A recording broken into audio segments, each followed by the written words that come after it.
Good morning, everyone. Good afternoon for those of you on the East Coast, morning for those of you heading towards the West Coast. Thank you for joining CareerCert for our webinar, Surviving an Active Shooter Event. I am Ann Perry, your presenter for this webinar. Here at CareerCert, we understand that the health and safety of emergency and healthcare professionals impacts the health and safety of our communities. This is why we focus on providing first responders and healthcare providers with the training they need to best protect and care for those they serve. This topic is one of many critical topics our team will cover in our new safety library. For more about how to help your team recognize hazards, prevent accidents, increase efficiency, and improve outcomes, check out our new safety library and other courses here at CareerCert.com. Right, I want to thank you all for joining me today. I would like to discuss how to survive an active shooter event. Hopefully, none of you will ever encounter an event such as this in your lifetime as a provider. Unfortunately, statistics show that we are more likely to encounter more and more violent encounters with our patients going forward. We know that 70% of workplace violence is enacted upon healthcare providers. And nothing became more apparent to me than when here in Webster, New York, where I raised my children and I live, on the 24th of December, 2012, we had an active shooter event where a gentleman lit fire to his home after murdering his sister. He laid in wait and he ambushed our first responders.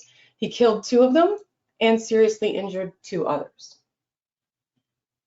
That day absolutely changed my outlook and the way that I handle scene safety. And it obviously changed it for many, many people here in Webster, West Webster, and the surrounding areas, all across the country, really. Violence is becoming more and more prevalent in healthcare. For some reason, we don't know why, the individuals that we serve feel far more comfortable today to take out their frustration on those that arrive to assist them. And so we need to be prepared and ready to go and be able to predict when something is about to go wrong. We're pretty good at doing that. As healthcare providers, we're often looking for those signs and symptoms that are going to tell us that our patient's about to, crash.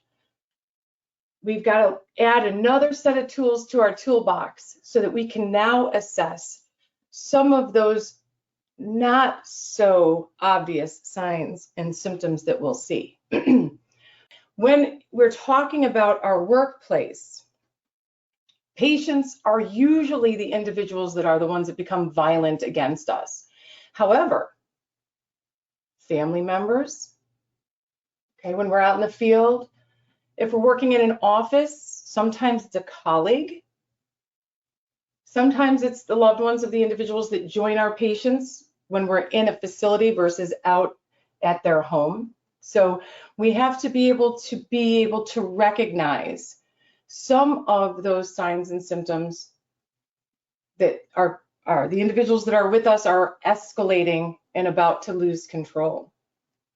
Why these things happen, the list is as long as my arm. Sometimes when it's a colleague, they may be denied promotions and be frustrated. There might be unrequited advances. In other words, they may be interested in more than just a professional relationship and they're told no. And so they perpetuate the violence upon the person that has denied them what they want. Okay. When it's a patient, oftentimes it's just a level of frustration and fear that causes them to become violent. Right? Other times, again, it could be loved ones or an intimate partner, a spouse. There's some frustration going on at home, some issues, and they arrive at the workplace and then decide to take out their frustration there. Okay. So being able to recognize potential for violence, I would say, is probably one of the biggest ways in which we can prepare ourselves for handling these situations. So there's a number of different programs out there. a lot of individuals have seen Verbal Judo. It's a great book by a former police officer by the name of George Thompson. There are classes called Management of Difficult Persons. A lot of healthcare facilities can set up a program there to, instead of just having certain specific people take these classes, anyone that works within the building can take these classes. It helps you recognize those situations where patients might become frustrated, or clients or anyone that's there might become frustrated, and it helps you to learn the tools to de-escalate those. Anyone that's ever worked in customer service, you've all heard the term de-escalation, right? So we try to help and intervene at the earliest possible moment so that we can resolve any issues before our patients end up telegraphing and using body language to let us know that they're about to blow their top, right? And we've all seen it, you know, the clenching of the fists, the angry tone in the voice, the look in their eye. Our best bet is to learn those tools for de-escalation, be able to recognize when someone is escalating, and do our best to bring people in that can help resolve these situations when it's appropriate. Bring people in to resolve some of these situations. It's not always easy to do. And on any given day, you or I may or may not be at the top of our game. I mean, listen, we all wake up on Monday morning thinking, wow, that weekend went really fast, didn't it? Right? How many of you really got 8 hours of sleep last night? I can promise you I didn't. So our ability to handle charged situations changes on a day-to-day basis. And if that's true for you and I, it's absolutely true for the clients that we care for, right? And especially in the pre-hospital setting, are we dealing with individuals who are getting 8 hours of sleep, who aren't in pain, who don't have medical issues? No, we're not. So we're already at a bit of a disadvantage because we're dealing with individuals who are in a desperate situation sometimes, right? Nobody calls for an ambulance, a police officer, or a firefighter because they want to sit down and have lunch, usually, right? So sometimes these situations are already charged before we even get on scene, before we even interact with that client or their loved ones and their family members, okay? So it's always best if we have some of these skills, these tools in our toolbox, if you will, so that we can work on the problem and hopefully de-escalate anything that comes up. We can talk about programs and training and all of these tools. One of the largest tools in our arsenal is you and I. Now, 20 years ago, when I first started in EMS, well, I was longer than that, but I digress. All those years ago, violence did not really happen. You got the occasional individual that swung at you on a Friday or a Saturday night. But today is a whole different story. On one of the other slides, I mentioned 70% of workplace violence is enacted upon, perpetuated upon healthcare providers. A quick search on YouTube will show you a number of videos that were recorded inside of hospital settings and doctors' offices. It does not take much to see what's going on out there. The best part, or the most important part of preparedness, I think, is your mindset. You know, you can't stick your head in the sand and believe this is never going to happen. You know, we thought that here in Webster, New York, too. We sure did get a surprise. So one of the biggest parts of preparing yourselves is that mental preparedness, understanding it is possible, right, that something like this can happen. Absolutely. Not living in fear. We don't want that, okay? But opening your eyes and recognizing that the potential for a situation is there, and then getting the program set in place so that you are able to handle the situation as best as possible, as best as you can. Training and thorough plans are your saving grace. If you're within a building, inside of a facility, evacuation plans, practicing evacuation plans is extremely important. Just like we practice fire drills, right? Race and Edith exit drills in the home with the fire department, we should also have plans in place should an event occur that we can evacuate that facility as quickly as possible, move as many people towards exits as humanly possible to help reduce the number of potential casualties. Having everyone on staff trained in the TCCC program, that's a hemorrhage control for trauma patients. Trauma patients usually in these settings are shootings and stabbings. The importance for understanding and learning how to apply a tourniquet, one-handed, using your non-dominant hand, having tourniquets on your person at all time. I can't tell you how many times I teach a class and individuals say to me, no, I don't carry a tourniquet in my pants pocket. Why would I? Or on my belt? They're in my jump bag. You're separated from that jump bag at times. And we know arterial bleeds don't take very long to exsanguinate. So we must make sure that not only do we have these plans, not only do we do this training, but that we have the supplies that we need should an event like this occur. We've also got to have a way to shelter in place. And one of the ways that we do that, obviously, is to move everyone to a secure location within the building and lock it down so that nobody can enter that area that shouldn't be in there. So these training plans, these plans for evacuation, these all need to be done on a facility to facility type setting, because only you that work in that building know where your exits are, where your rooms are, so on and so forth. So planning, right? You know what they say, an ounce of prevention is worth a pound of cure. Ben Franklin said that a long time ago, but it is still true today here in 2020. When you go on a road trip, do you check the tire pressure? You fill the gas tank, you get an oil change? This is no different. This is no different. Making sure that your plans are in place, training is going on, and everybody knows where to go and what to do. The discussion about these plans is not meant to instill fear, but to instill knowledge. When people know what their responsibility is during an event like this, they know exactly what they have to do. It helps to reduce the amount of panic. You know that old saying, train the way you play, play the way you train.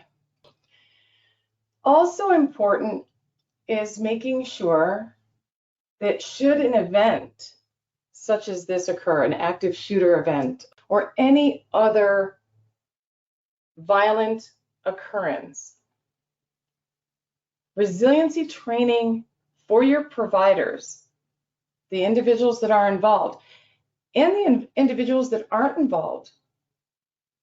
You know, Joe takes a PTO day on Tuesday and this event takes place while he's gone. Joe may need just as much psychiatric care and follow-up care as Jenny, who was present during the event. And we need to not stigmatize the fact that individuals do process these emotions in these situations totally differently. Some individuals will suffer with what's called survivor guilt. They weren't there, they had the day off, but then they feel bad. Maybe they could have made a difference if they were in attendance on the day that it happened, right? So we've got to also make sure that our staff has the tools that they need, not just for survival of the event, but the survival afterwards. Survival afterwards is just as important.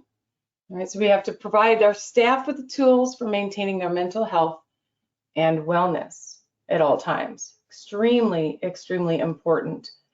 We want individuals to recover not only physically, but psychologically from what happens. Having a violent event occur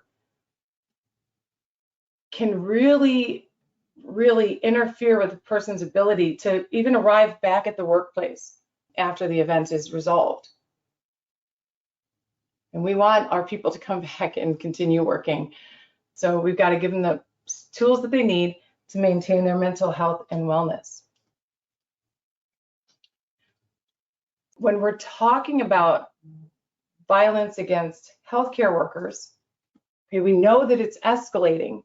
We would be remiss if we did not address it, make plans, and train to be able to handle it, and prepare in the event that it does occur. As providers, and this includes, support staff as well, they need to know how to identify and mitigate these risks and these dangers. Planning and preparing for the unthinkable can be uncomfortable. It can be a difficult topic to broach for a lot of people because nobody wants to admit that there is a possibility it could happen. And we should always make sure that our plans do in fact include the resources to help us recover in the aftermath. It is not a question of if, it is a question of when. Each and every one of us has the potential to be touched by violence in the workplace in the future. So our best bet is to take the time now to prepare and plan so that we can mitigate the fallout from it. Are there any questions? So there are a number of different resources out there. There's CISM, it's called Critical Incident Stress Management. And it's great to have a team of individuals that are able to reach out to you. There are companies out there that can come in after an event has occurred. There are also companies that will come out and see you and have this discussion before the event occurs so that individuals know how they can reach out for assistance afterward. Of course, most of the larger agencies do have an employee assistance program. That is always also available. Learn about evacuation plans. That will absolutely start within your facility. Individuals that would run any type of training, first of all, would have to have that. But whoever does your planning for your evacuation routes for a fire drill, those are the same individuals that would sit down and plan the evacuation portion of it and shelter in place protocols for your organization. All right, that's usually safety and security division, I'm assuming. Okay, so I'm old, right? So I'm like, I've got grandkids and stuff, right? So I'm carrying stuff around. I'm not one of those individuals or first responders that has, you guys, you're gonna laugh, but the bat belt, right? No, I don't believe in that. But I will tell you this, there are a few things that will be important to have on your person. And one of those is definitely a tourniquet, at least one. It's not just good enough to have that tourniquet though, you have to know how to use it. Use it on yourself, use it on another person, okay? I'm not saying you should walk around with your pockets stuffed full of tourniquets, but one of the important things to have on you would be a tourniquet. Know how to put it on one-handed, know how to put it on with your non-dominant hand. Does that make sense? So that in the event that you take an injury, I'm left-handed, so if I take an injury to my left arm, I'm not going to be able to use it. And practicing, after you've worked with something about 2 or 3 weeks, you've touched it at least 1 or 2 times during that week, about 30 days in, you get what's called muscle memory, where literally you can almost do it without thinking about it. For those of you who are in the healthcare field, you remember when you first became an EMT and you thought to yourself, I'm never going to remember patient assessment. Look at all these steps. And then after a couple of months in class, you realize you're doing it without really even thinking about it. That's muscle memory. That's when it comes from the frontal lobe back to the cerebellum and you're able to remember things without even thinking about it and doing it. That's where you need to be when it comes to manipulating equipment. The same thing is true for tourniquets. I would like to readdress as well the resources for having on your person.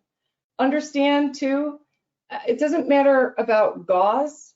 I don't care if it's impregnated with a hemostatic agent or not. We know that packing wounds, whether it's with plain gauze or with a hemostatic infused gauze, either one will work perfectly fine. You don't have to spend tons of money, but you should have those things available in the event that something should occur, that something untoward. We never really like to talk about violence and bad things happening because, listen, we're all Superman and Superwoman, aren't we? Listen, when I got my EMT card, I had a cape. Cape came in my envelope with my card. I was going to save the world. Every call that I went on, I was going to save the world, right? So we never like to think about the fact that we are vulnerable too. And we're not just vulnerable physically, we're vulnerable mentally. So it's really important as well that we each take responsibility, put the onus on ourselves to be really, really good with self-care. You've really got to take really good care of your own mental hygiene. Get those, we talk about great hobbies and things like that. We really need to be better, especially in EMS and as first responders. We need to be better at self-care and taking care of our mental hygiene. And just so you know, we're expanding our library consistently. So if you don't have something that you're looking for, please do not hesitate to reach out to us and give us an idea. We'd be more than happy to develop more content that meets your needs. I would like to take the opportunity to thank each and every one of you for joining me today and having this important conversation with me. We'd love to continue this conversation with you, so visit us at CareerCert.com for more webinars, more free resources to help us prepare you to protect yourself best, okay, your fellow providers, and even your patients. I'm an instructor as well for CareerCert, along with being their clinical program director, and I always appreciate the opportunity to connect with each of you and learn not only with you, but from you. I hope to see some of you in my classes in the very near future. What I enjoy most about working here at CareerCert is that our team is dedicated to helping fire and EMS personnel be at their very best so they can best protect our communities. And I'm part of that community, so I definitely appreciate it. So thank you guys for connecting with me today. And thank you very much for your sacrifice and all you do out there on the front lines to make our community so safe.